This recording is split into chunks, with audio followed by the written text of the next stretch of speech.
प्रिय विद्यार्थी मित्रांनो, मी दीपाली कुलकर्णी देशमुख माझ्या विंग्स ऑफ फिजिक्स या चॅनलमध्ये आपल्या सगळ्यांचं मनपूर्वक स्वागत करते। आपली सिंगल क्वेश्चन सिरीज सुरू आहे आणि याच्यामध्ये आपण रोज एक क्वेश्चन पाहतो। चॅप्टर सुरू आहे इलेक्ट्रोस्टॅटिक्स आणि प्रश्न क्रमांक आजचा आहे 7।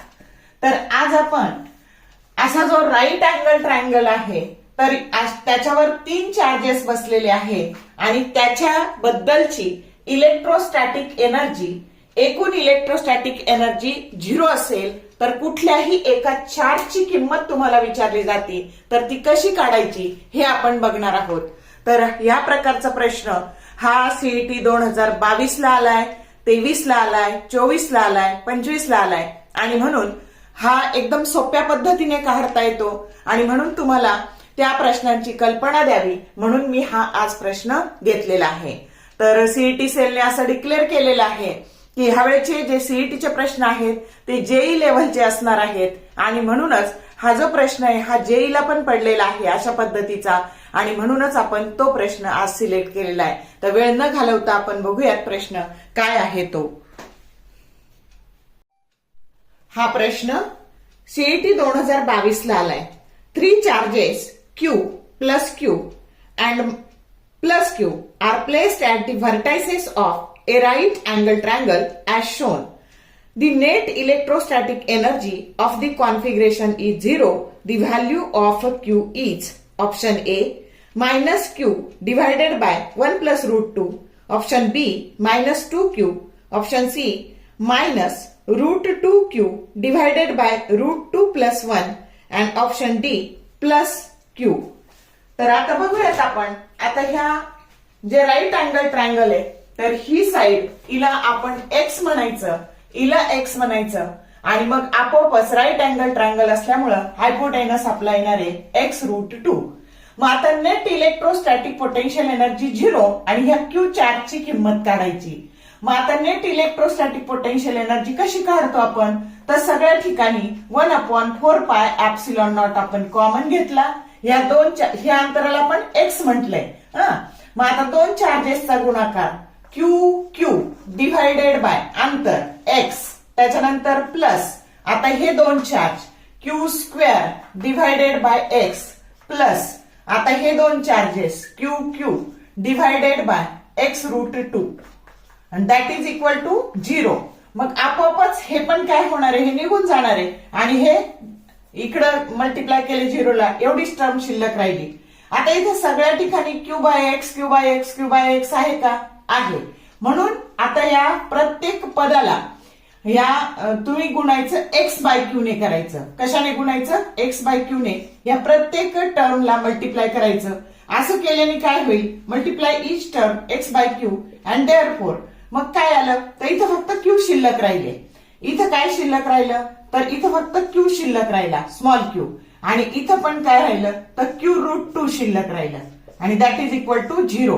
आता आपल्याला क्यू ची किंमत काढायची आहे। मग आपण क्यू आणि प्लस क्यू रूट 2 हे असे घेतले आणि हे मायनस क्यू झाले। मग आता इथं क्यू जर आपण कॉमन काढले तर क्यू ब्रॅकेटमध्ये काय राहिलं 1 प्लस 1 रूट 2 1 बाय रूट 2 आणि that is equal to minus Q. आणि म्हणून मग आता काय झालं तर याचा एलसीएम काढला आपण क्यू, एलसीएम जर रूट 2 काढला तर इथं आले रूट 2 प्लस 1 आणि that is equal to minus Q आणि म्हणून Q that is equal to minus root 2 Q divided by root 2 plus 1 आणि ही झाली क्यू ची किंमत। कळलं का किती सोप्या पद्धतीने काढता येतं। तर अशा पद्धतीने सोडवायचं की जो करेक्ट ऑप्शन काय आहे, सी आहे।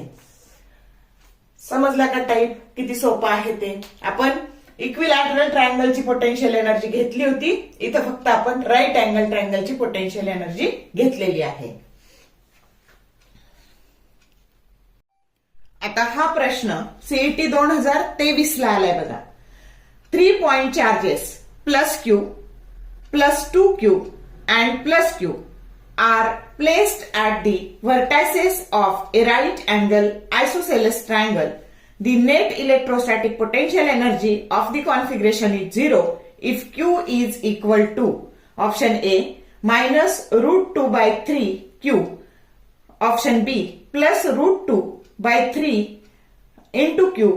Option C minus 3/√2 into Q. And option D plus 3/√2 into Q. आता सोडूयात आपण. आता परत आपल्याला माहितीये की net potential energy, electrostatic potential energy 0 आहे, म्हणजे 1/4πε0. आणि आता चार्जेसचा गुणाकार करायचा. आता हे ए आणि हे असेल ना तर डोळे झाकून हे a√2 घ्यायचं. एक्स आणि एक्स असेल ना तर x√2 घ्यायचं. वाय आणि वाय दिलं ना तर y√2 घ्यायचं. करत बसायचं नाही. आता करूयात आपण. ह्या दोन चार्जेसचा गुणाकार तो झाला twice Q into Q divided by A. आता ह्या दोन चार्जेसचा गुणाकार Q into Q divided by A. आता ह्या दोन चार्जेसचा गुणाकार twice Q² divided by a√2 that is equal to 0. मग आता काय करायचं, हे 1/4πε0 हे 0 झाले आणि इथं पाहायचं प्रत्येक ठिकाणी कोणती टर्म सारखी आहे तर Q/A आहे, म्हणून A/Q ने प्रत्येक टर्मला मल्टिप्लाय करायचं. तसं केल्यावर काय राहिलं ट्वाइस Q, इथं प्लस Q प्लस आता इथं Q/A ने हे केलं तर इथं 2√2 आहे, म्हणजे 2Q/√2 आणि दॅट इज इक्वल टू 0. आणि हे आले तुमचे √2 म्हणजे हे इथं शिल्लक राहिले √2Q. ओके. आता Q प्लस Q किती झाले 3Q plus √2Q that is equal to 0. And therefore 3Q that is equal to minus √2 into Q. आणि म्हणून Q बरोबर काय झाले तर मायनस √2Q डिव्हायडेड बाय 3. समजलं का कसं सोडवलं ते? हे √2 आहे. तर या पद्धतीने सोडवायचं. किती सोपं आहे. दिसायला अवघड दिसतं किंवा अशा आकृत्या पाहिल्या की आपल्याला वाटतं हे काय भयानक आहे, पण काही नसतं, सोपं असतं. तर त्याची ट्रिक कळली कसं सोडवायचं तर हे तुम्हाला जमू शकतं.